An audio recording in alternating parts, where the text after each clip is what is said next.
because I didn't treat you right. And then you told me that you were proud of me. Oh, God. I'm such a sissy. Nah, it's all right. You're doing good. Doing good. Thank you. So, but you said that you were proud of me. And I was like, what are you proud of me for? And I didn't understand it. So let's go back to that conversation when, I apologized to you and you said you was proud of me. Hey, hey, hey, what's going on, family? This is your Renaissance Belle, Courtney Michelle, digging deeper today. And I am going to do something different. Um, I wanted to talk about single motherhood. And I had this whole spiel about what I was going to say, and I decided not to. I decided to be transparent. And I decided to bring on the man that is the father of my child. His name is Jonathan. Um, he is an amazing man, and we have a story, an interesting story, but something that I cherish. And so I want to bring him on. Um, I think in the shows before, I talked about me wrecking my home. And something that was interesting that before, he told me when I left, he said, hey, you wrecking the home. I didn't understand it then. I do understand it now. And I just want to tell this story because I think it's important to say, because I know a lot of people are in my situation.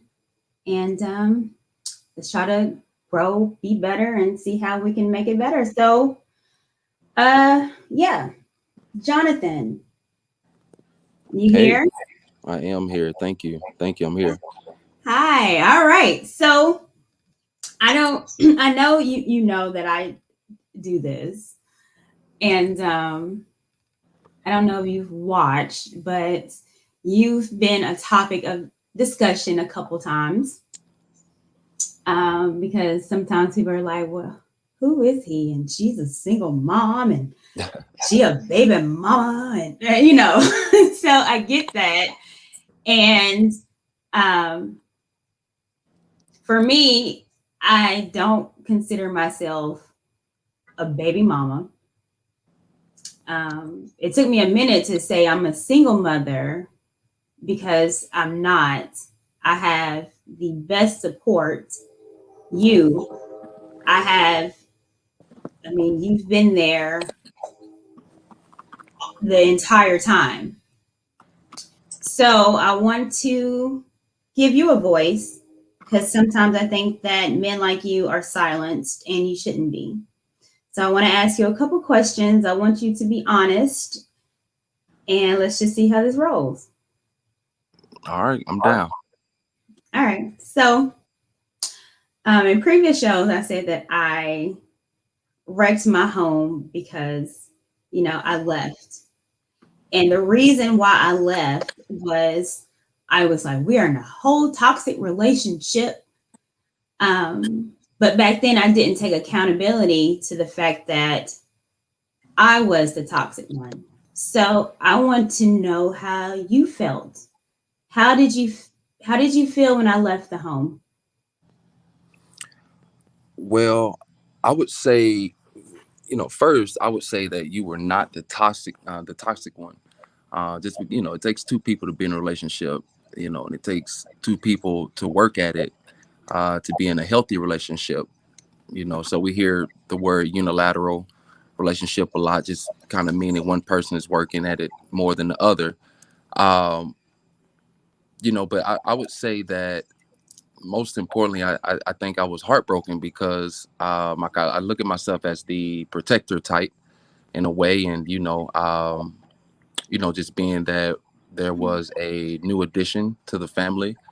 I still do, but at that time, your duties as a man really sinks in as far as what you're supposed to do now that you have a daughter.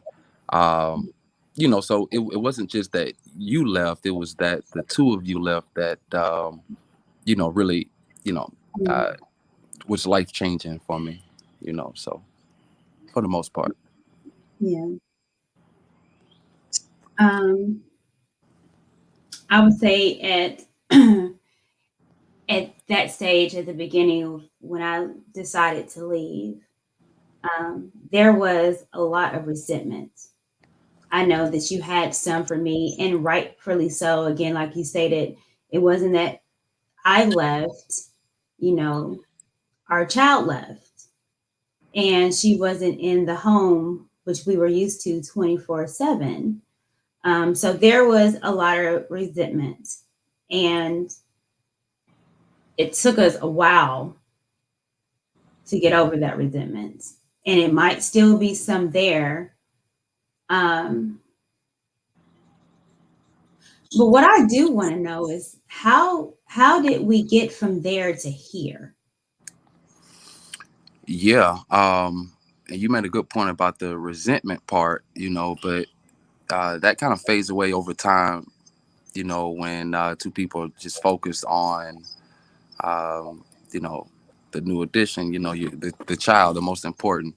Um, I think that going through what we went through as far as different legality situations and things like that, because the love for you never left. That was always there, always will be there. So actually going through the legality situations was what hurt the most. And Mhm. eventually I had to tell myself as a man, hey, um, you know, this is an awesome person, amazing mother of my child. So that's what matters the most to me. You just kind of understand that, hey, at that point in time, we might have just been in two different, parts of our life and what we wanted to do. And then you just kind of really just let that kind of fade away and really start to understand that, hey, I still care for this person and what we created. And I want to do all I can to make sure that this person, doesn't feel like they're alone in this situation. Because me personally, as a man, I knew that I wasn't going anywhere. So it's like, hey, either, you know, stick around like you want to do and make it work, and or do the opposite. So the opposite wasn't really a choice. So just kind of make it work. Yeah. Well, I would say this, man, there is a lot of regret that I have. Um,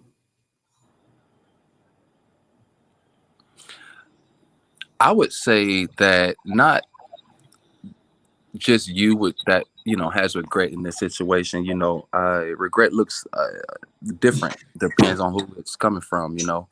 Um, the biggest thing is now, some odd years later, we know hindsight visions 2020. We both look mhm, back, and ultimately, when two people, create something new, you got two people that don't have children, then you create something together. Um, that means a I'm lot. such a So, beauty. you know, I knew I was going to do this, Jonathan. yeah, you don't want me to do it. I'm a sissy. I'm a whole emotional little lady. But regardless of that, the one thing that I knew was I never have, even when we were fighting back and forth, our daughter was number one priority. Yeah, And I never did anything for her not to be with you.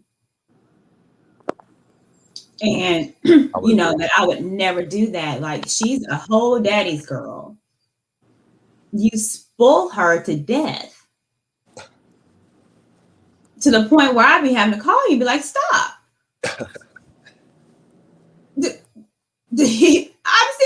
I'm actually telling, stop. Yeah, Yeah, but you do. And she's a big daddy's girl. And it's interesting because we're not in the same household, but how we parent her, it is kind of like we are. Like when you have her half the week, I have her half the week. But even when you don't have her, you guys are FaceTiming, talking throughout the entire day. When Mhm. she get in trouble, I'm like, I'm calling your dad. She be like, don't. I be like, Jonathan. And I think it's like kind of vice versa. Do you feel that way? Yeah, I do. And then you did mention she's a daddy's girl, but and I would say honestly that's what helped out a lot. Of course, boy or girl, you want to be there for your child, but the fact that my firstborn was a girl, me setting that example as a man and as her dad, really means a lot to me. um, so that's it was really impactful as far as me maturing and adapting to a new lifestyle and everything, and just try all efforts to make it work, most importantly. Yeah, But yeah, I would definitely agree. she's a daddy's girl. Well, let me ask you a question. And this is about a conversation that we had, say, a little bit over a year ago, Hmm. where we were on the phone and like the big baby I am was crying. Um, but it was a conversation where I apologized to you. Do you remember this conversation? I do. So I apologized to you because I didn't treat you right. And then you told me that you were proud of me. Oh, God.